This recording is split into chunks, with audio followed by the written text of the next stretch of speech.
Patience is just one of those things that we have to have in our marriage in order to strengthen the intimacy that we have with our wife.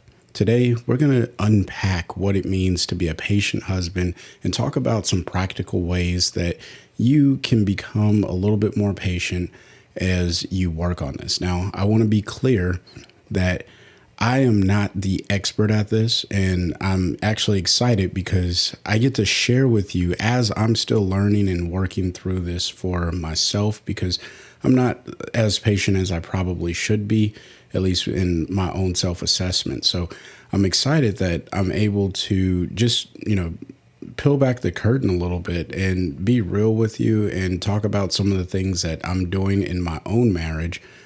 Because I don't want to just give you a bunch of ideas and say, hey, go do this and make it sound like it's simple, because I'm going to be real with you and tell you that it is not simple. With that being said, let's just talk about the three things that we're going to go over. The first one is we need to understand our triggers. All right. If you don't know what triggers you, then how are you going to be a more patient individual? The second one is practicing empathy. If you don't know what the word empathy means, then that's okay. We're going to really unpack that later on in the show. And the last one, we're going to go over some communication skills. All right. These are things that you should be practicing. I know that I'm practicing them and really trying to develop them. So that way I can be a more loving, gentle, and patient husband that really drives intimacy in our marriage. Now, it's not perfect, but that's what we're going to talk about. And hopefully they give you some ideas and places to start as you build your own communication skills. So let's talk about triggers. This can be anything, and it can be minor things. Usually we lose our patience over minor things. I know that early on in our marriage, I lost my patience when we went to the grocery store and my wife wanted orange juice with pulp. I was not very patient, and now that, we look back on that, I don't even care about the pulp because we don't even buy orange juice. So, certain things just change over time, and that's a conversation for a whole nother episode. But the point that I want to make here is we have to identify what triggers us, so that way we can be on the lookout for those triggers. Because if you don't even know what's setting you off, and you just say, you know what, I'm going to get set off. And if your wife is making excuses for you, something to the tune of, oh, well, that's just the way he is, that's probably an indicator that you have a trigger that you probably should take care of and pay attention to. Now, with my wife, the thing that I guess would be a trigger is leaving cabinets open or leaving the kitchen messy after cooking. And that does bother me, but what I've learned now is just to clean it up, and I can keep my peace, and she appreciates it. And that's just a really all around good thing. Instead of me saying, something that I'll probably regret later, I just say, all right, I'm going to go ahead and pick that up and put it away. But I know that that's a trigger for me. All right. So the reason why it's important for you to know what your triggers are is because if you are not aware of what's setting you off, if you're completely oblivious to what's setting you off, you are always going to be angry, frustrated, and essentially less patient with your wife than you ought to be. So this is why it's important to know those things. Now, I've already given a way that you can identify what your triggers are, but most of you probably already know what it is because it's usually the annoyance of something that your wife does. It could be spending too much money. I know that that's a thing in many marriages where the wife is spending way more money than the husband typically would prefer to have spent. So that could be one of those areas or one of those things. Now, with that said, how do we deal with patience? And besides the communication skills that we're going to talk about here in a little bit, empathy is actually the way that we deal with our patience problems. Now, empathy is simply putting yourself in the shoes of your wife when a situation is happening or a circumstance is happening, you got to ask yourself, what is my wife going through? How is it making her feel? What is it that's really causing the problem? And then you have to look at it from, if I were to lose my patience right now, what would it be like to be on the other side of me? Now, that's a question that I got from John Maxwell, so I won't take credit that I thought that question up. But it's a very important question, because when you don't know what it's like to be on the other side of you, you tend to do things in a way that is just straight up rude, and it doesn't have to be done that way. You lose patience, you lose your own peace, joy, happiness, and stillness. And instead, you are frustrated, you are like discombobulated. I don't even know if that's the best way of saying it, but yeah, we'll go that way. And then on top of that, you diminish trust, confidence, and intimacy in your marriage because you lost patience with your wife, who was really looking to you to be that comforter and that loving husband. So just keep that in mind, that every time you lose patience and you're not empathetic with a circumstance or situation, and, I'm talking to myself here at the same time, because there are a lot of things that my wife does where sometimes I feel like I'm not as empathetic as I need to be or should be.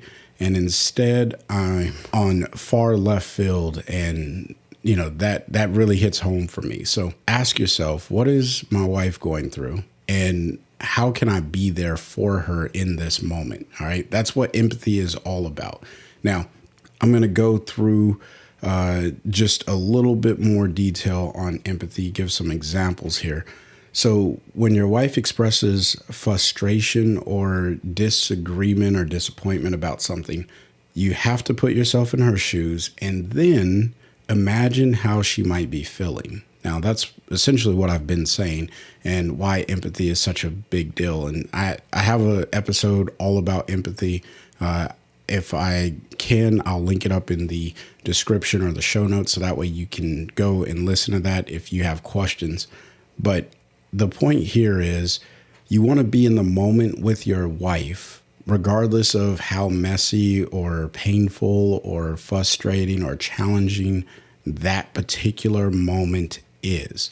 What this means is, if your wife is upset, instead of taking a defensive stance, and this is going to sound like I'm telling you to just take it like a man and get punched in the face and all that stuff. No, that's not what I'm saying. What I'm saying is, one, assess the situation. But two, if your wife is going through something and she's doing something that would cause you to lose your patience, take a breath, step back, and say, okay, what would it be like to be on the other side of me if I lose my patience? And what is my wife going through in this moment? Now, that's a hard thing to do when your emotions are flying. So if you know that your emotions are going to get the better side of you, then it's probably wise for you to develop some form of a safety word, if you will, that signifies to your wife, hey, this isn't a good time for us to discuss this. Let's take a break, and then let's come back and address this after we've had a little bit of time to cool off. Because as soon as you realize that you are emotional, because yes, men are emotional, for all of the ladies that, or have emotions, I should say, for all of the wives that are listening to this. Yes, we have them, and it's not just anger, but sometimes those emotions, they really get the best of us, and then we lose our patience. So what you need is a safety word to say, hey, we need to take a break. We'll come back to this in a little bit. And then you come back to it at a later date and time when both of you have had a little bit of time to calm down, to get more level-headed with it, and you can have a civilized conversation, all right?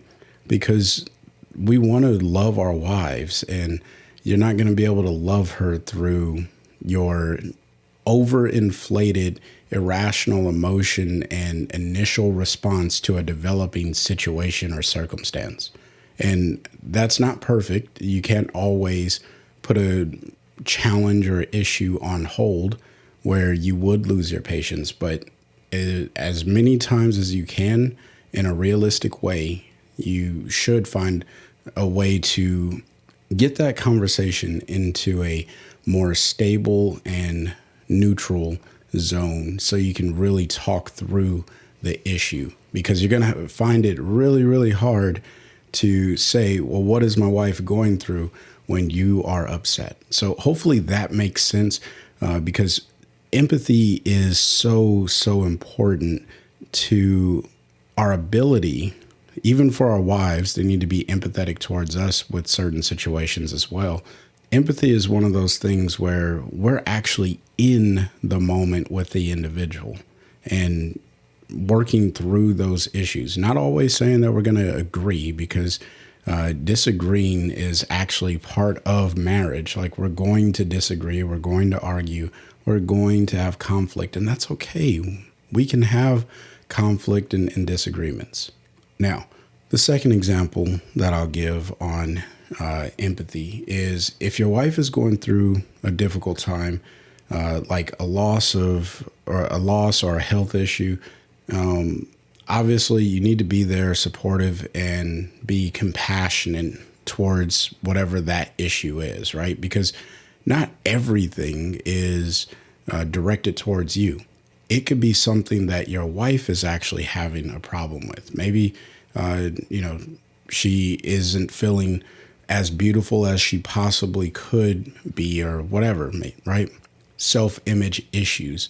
And now you have to be the husband that comes alongside her and, really just love on her and be present with her in that moment. Maybe not agreeing with her thought process, but definitely, and, the word that I'm about to say is very important. You need to validate the fact that she's having these feelings, that she feels a certain way. Whatever it is, you need to validate that. All right. And you also don't want to try to fix it. All right. Don't try to fix the problem. You're not being empathetic if you run into an issue and then you're like, okay, how can I fix it? Here's how I can fix it. And then you throw out all of the possible solutions to fix the problem. That's not going to work. You need to acknowledge, like, yeah, I could see how that's a real issue. Why don't you tell me a little bit more about this so I can really gain a deeper understanding? This is how you can be empathetic and validate that circumstance and situation. And if this is something that you just don't have the patience to actually spend the time to talk to your wife when she's going through these hard times, remember you took a vow in sickness and in health that you would be there for her. And, this good times, bad times, all that, right? All the in between. This is one of those opportunities for you to really live out your commitment and your vows in the empathetic threshold. So hopefully that makes sense. Now, let's go ahead and jump into the back third of today's episode, which is the communication skills. Now, communication is a buzzword, and there are a ton of techniques, tips, tricks, all those things out there that you can use to really dive into communication overall. And I'm not going to go crazy deep. We're not going to stay at the surface level. We're going to dig a little deep with these 5 techniques or skills, I should say, that you need to develop. But remember, these are skills. You need to work on all of them. And maybe you can't work on all of them in every single conversation with your wife.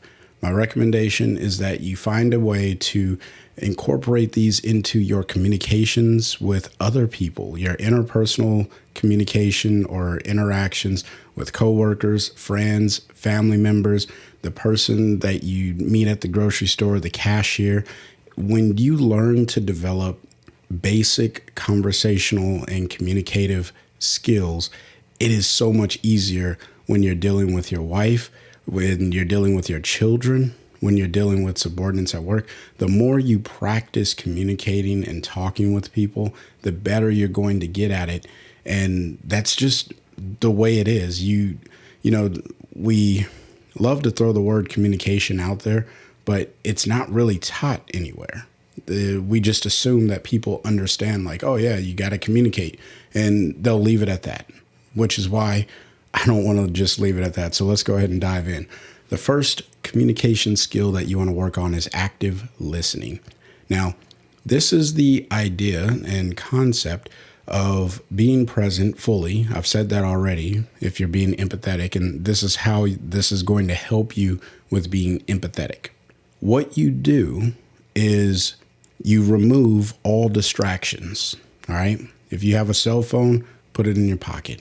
If you were watching TV, turn it off, pause the movie. If you're listening to music, turn it down, turn it off, whatever. If you are, doing something that you can stop, then stop and give your wife your undivided attention. She deserves it. And I am speaking to myself because there are times when I am fully available for my wife and I can just, stop whatever I'm doing. And it's like, all right, honey, what do you need from me? And she has my undivided attention. It doesn't bother me. I'm patient with her, and she can take as much time as she needs to work through whatever it needs or whatever she needs to work through. But then there are other times when I am not very patient and it's like, okay, hurry up, get this out. Tell me what you want. And she can feel that tension. And that has caused some challenges in our relationship where she's a little standoffish at times. Now, that's, not like in a terrible way where we're just having a awful time at it, but I've noticed that and I want to correct that, which is why I said I am personally working on really building these communication skills. So active listening, stop everything you're doing, give your wife your undivided attention, and make sure that there's no interruptions. Now, this is hard if you have children that are little and your kids obviously have to be around you. That's just the way life is, right? But if you can wait until they go to bed to have these conversations, or when the kids come, because part of active listening is also being aware of the surroundings that you're in. When the kids come, direct them either away or tell them, hey, hold on. And then let your wife finish her thought and then engage. And if your wife just stops talking because the kids come up, then you as the husband, you have to make sure that, and this is a part of not necessarily active listening. This is just facilitating good conversation. You have to know what your wife is saying and know where a good break in her dialogue would be, usually after she's completed a full thought and expressed it. Now, obviously, some things can't wait. If your kid shows up and nose is bleeding, then obviously you want to take care of the safety of your child. But if the kid is just coming up and saying, I want some water or something like that, like, okay, you'll get some water in a little bit. And you don't have to stop everything you're doing or just get up and walk away. That's actually one of the things that my wife has confronted me about. I like to just keep moving and fidgeting sometimes. And I'm fully engaged in the conversation, but it's disruptive to my wife when I get up and, let's say I go to the refrigerator to get something to drink and she's sitting at the table. I'll get up and walk away. She'll say, she'll stop talking and I'll say, hey, I'm listening. I can hear you. In my mind, I'm not really distracting her, but for her, that breaks her concentration. So I'm not being a very good communicator in that moment, or at least definitely not being a good facilitator of communication. So make sure that you find those natural pauses and then do that. So, active listening, that's what we're trying to focus on. And I just keep throwing in extra tips there.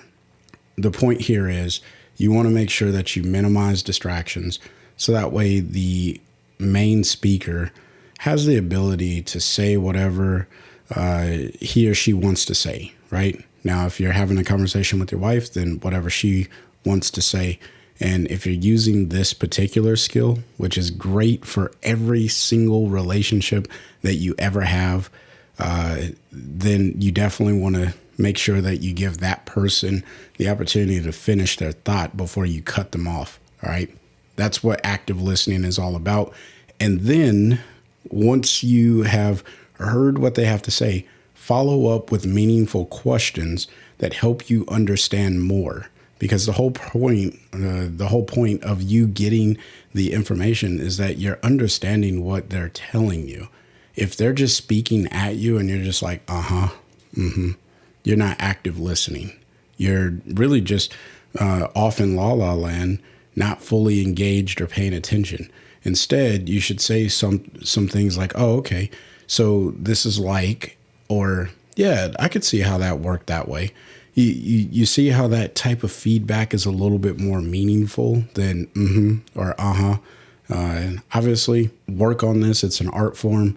There are many ways of conducting active listening. Now, the second thing is a non-violent communication. This is the technique that involves expressing your feelings and needs in a way that is honest and direct, but also respectful and non-threatening. This is important. As men, sometimes we can be a little harsh, hostile, and aggressive, and that tone in our voice can be perceived as such.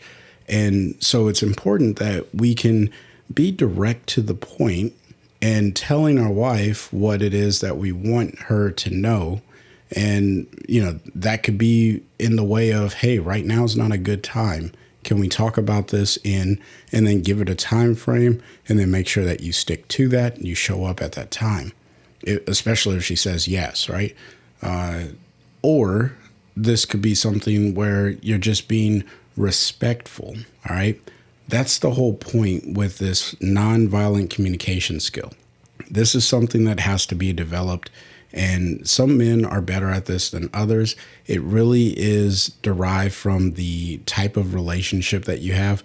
If you are recovering from a verbally abusive relationship, either you were verbally abusive or maybe your wife went through a relationship or she has a family member that was verbally abusive and now she's in a relationship with you. And as soon as you say some things, they'll be taken out of the context in which you meant for it to be said or taken as. And that is, why this whole nonviolent communication skill is so important.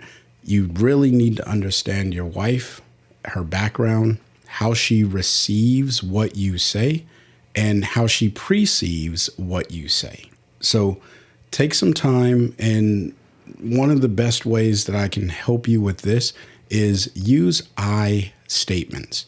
I feel like this conversation can hold off for just a little while longer, right? Or I think this means, instead of saying you statements like you always, and you don't want to talk in absolutes, or you shouldn't talk in absolutes. Always, all the time, speak in relative absolutes, right? So often, many times, a lot, right? That's not an absolute, because that gives that I won't dive into that. But if you got questions about absolutes in your phrasing while having communication with your wife, please send me an email. We'll talk about it. The point that I want to make here is you don't want to criticize your wife. You don't want to use you statements. Instead, use I statements, especially when you are in a heated conversation. This is a great skill to learn because it teaches you how to talk to your wife in a way that she will receive whatever it is that you're saying in a loving and respectful way. And that's ultimately what we're trying to do here.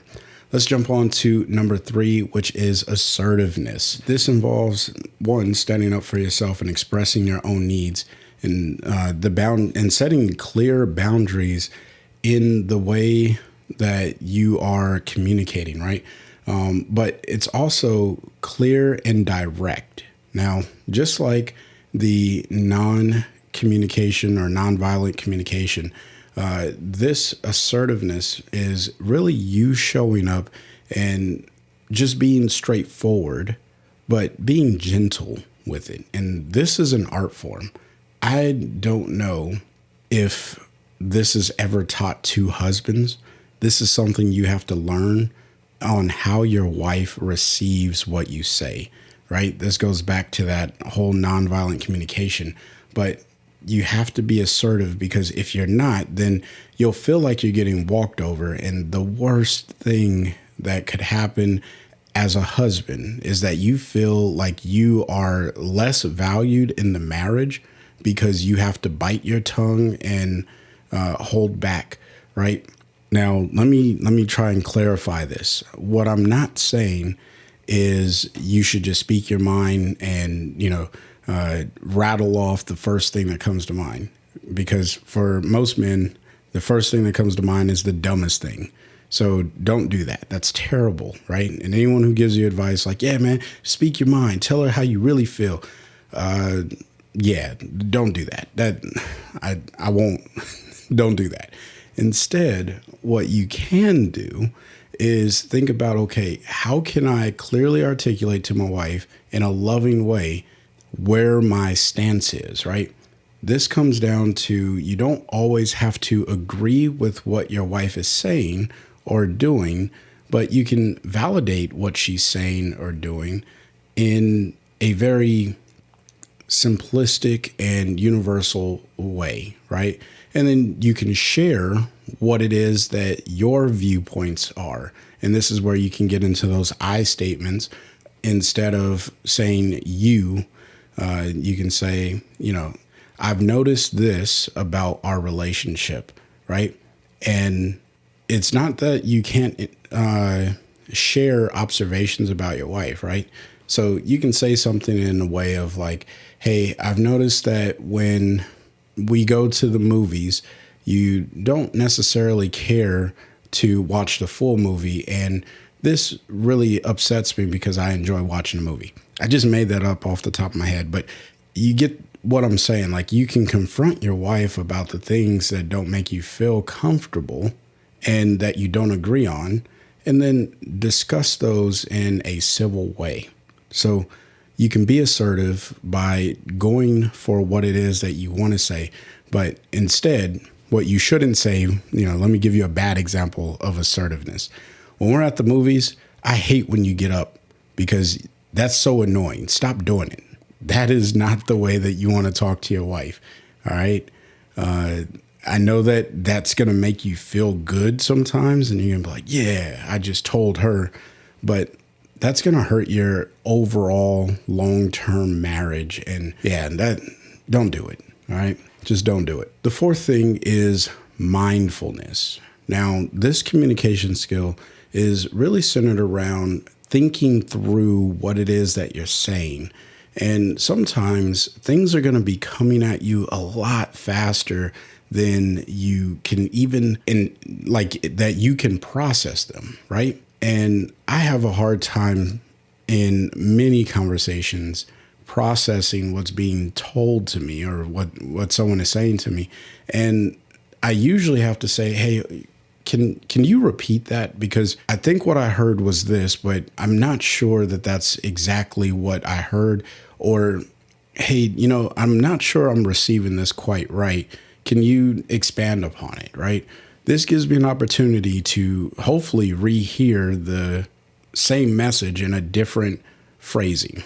And when you can get that from a person, you usually go a lot further. All right. The conversation, the relationship even gets better. And that's why you want to be mindful, just thinking through all of this, but also trying to recall, what was your response the last time that you had this type of conversation with this individual, specifically for this episode, your wife, but you can use this in any of your relationships, like I mentioned, because it's communication. What was the reaction that I got, the response that I got the last time? What did I say the last time? Those are parts of being mindful. And this is a skill that will teach you patience all on its own. And the reason is because you really have to sit there and say, okay, what did I say? And it slows you down instead of word vomiting, because as soon as you say something, you can't get that word back. As soon as you say something silly, stupid, inappropriate, disrespectful, whatever, and your wife hears it, you can't get it back. You could try and make up, and you'll play the makeup game. And I could probably say that many of you have experienced that, because I know I have. And this is why, one, I speak slower. I used to speak really, really fast. Now I've slowed down my speech, and I'm really deliberate, or at least I like to think I'm deliberate with the words I choose to use, because I've thought them through and they make sense to what it is that I'm trying to articulate to my wife. And you don't have to have a whole bunch of words, right? A lot of men that I've coached in the past, they're typically thinking like, oh yeah, I need to say a bunch of stuff. No, actually, you need to say less. The less you say, the more prominent and the more that your wife is going to hold on to what it is that you're saying. And it's easier for someone to receive that information and to process it. So hopefully that made sense. Now, the final communication skill that you have to practice is empathy. Now, I know that we've already talked about empathy, and you probably are like, Chris, you're trying to go back to the thing that we just talked about. Well, the difference here is really that what is it like to be on the other side of me? And this is a skill that you have to develop, because if you don't get into the habit of asking that question, what is it like to be on the other side of me? You are constantly going to kick yourself in, or, put your foot in your mouth. That's what I meant to say. You're going to put your foot in your mouth time and time again. And eventually you're going to start to drive your wife away. And that's not what you want to do. You wouldn't be listening to this podcast if that was something that you were trying to do. To develop patience, you have to say, what is it like to be on the other side of me? And really think that through, going through that whole mindfulness process and saying, okay, this is what I said the last time. This is how we had this conversation. This is what happened. No, I don't want to go through that again. And yeah, I said that, and it sounds like that process goes a little bit slow. It happens in a matter of seconds. It takes 2 to 3 seconds for us to really process and recall the last conversation that we've had. So don't think that this is going to take you forever. It just gives you a brief second to say, okay, wait, yeah, okay, so here's what I'm going to say. And that's why you want to always ask yourself, what is it like to be on the other side of me? And you can even ask that verbally. I asked my wife this once. Actually, I've asked her this many times, but I remember one of the first times that I asked her, I said, hey, what is it like to be on the other side of me? And she was so taken back that she didn't really have a response. And then I said, okay, let me zone, or like narrow the focus, right? What is it like to be on the other side of me when we're having an argument? And then that's a whole nother conversation. Now, if you really want to develop your communication with your wife, ask her that question. What is it like to be on the other side of me when we're having an argument? What is it like to be on the other side of me when I'm not very friendly? What is it like to be on the other side of me when I am very friendly, when I'm playful? Right? Because you're getting more information, so that way you can make better decisions about how you interact and love your wife. So I know that I said a lot in this episode, and hopefully it's enough information for you to go and chew over and start practicing those 5 communication skills, which are active listening, empathy, nonviolent communication, assertiveness, and mindfulness, right? You practice all 5 of those things in your marriage, I guarantee you are going to grow. Empathy is the thing that's going to grow you the most. Now, you're not going to be able to grow the best unless you identify your triggers. So take some time, write down the things that trigger you to lose your patience and ultimately the intimacy in your relationship with your wife. So my hope is that this podcast brought you some value today and helps you identify how you can be a more patient husband and ultimately grow in intimacy in your marriage. So until next time, I want you to find a way to love your wife every day. Peace.